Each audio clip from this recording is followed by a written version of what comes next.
Ladies and gentlemen, the American Jury and Bulldog Nation, last night I watched A Man for All Seasons, which is a movie about St. Thomas More. It was the Academy Award winner for Best Picture in 1966. Thomas Schofield, who played Thomas More in the movie, actually won Best Actor. I hadn't seen this movie for a long time, but I've watched it several times in the past. And what the movie depicts is it depicts Thomas More being unwilling to go along with Henry VIII's Act of Supremacy and Act of Succession that would allow him to marry Anne Boleyn, to get in as annulment of his queen and marry Anne Boleyn. And Thomas More's conscience refused to allow him to go along with it. And the movie shows Thomas More, all he had to do was sign a piece of paper saying that he's good with it, and he would have saved his own life. And he refused. He could have avoided death. He was married, he had children, he was the chancellor. He gave it all up out of principle. Thomas More, which is the college that I went to college, Thomas More University, it was Thomas More College. Thomas More is the patron saint of attorneys. Many years ago, decades ago, Ray Hebert, the head of the history department, started putting together what's called a Lawyer's Day in February. And I have chided Ray Hebert many times for the fact that the people that they've come and speak far do not represent Thomas More. Think about that. Can you name me a lawyer, name one, who would give up his life, his power, and his position in order to stay true to his principle? Hell no. Lawyers can't even touch Thomas More. They just can't. They can't. I would not give up my life. I wouldn't.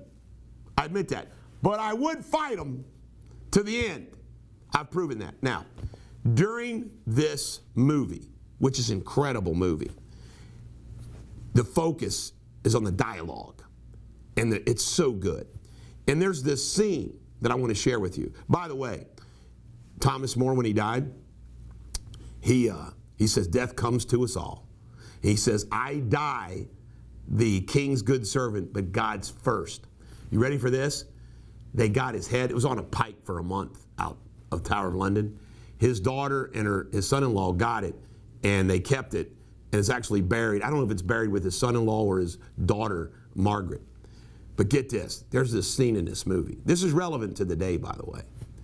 There's a scene where Lord Norfolk and Thomas More are having this little battle. Norfolk wants him just to give it and sign it, and Thomas More, he refuses to do it. And he traps the guy in some things. But Thomas More uses this analogy. He looks at Norfolk and he says, some people think the world is flat. Some people think the world is round. If the King of England declared the world flat and it was round, the fact that the king declared it would not make it so. The point is, and its relevancy today, that just grabbed me when I saw it on the screen, is what we are experiencing with the authority of our government, with COVID and everything else. They just decree it. This is the way it is. They ignore all facts. They ignore all science. They ignore all reality. They decree it and just want it to be. And you've heard me say this before. One of the things that I remember in philosophy class at Thomas More is the fallacies, and one of the fallacies is the appeal to authority. Because they say it so doesn't make it so. But it's a great, great movie. You ought to check it out. And every time I watch it, I think to myself, Thomas More and I would have got along. Thomas More would like me. Thomas More would respect me, how I fight and I stand up for principle. Thomas More would not like the legal profession. Thomas More would not like what's going on in the world today. Patron saint of lawyers. Unfortunately, lawyers do not emulate Thomas More. I try my best.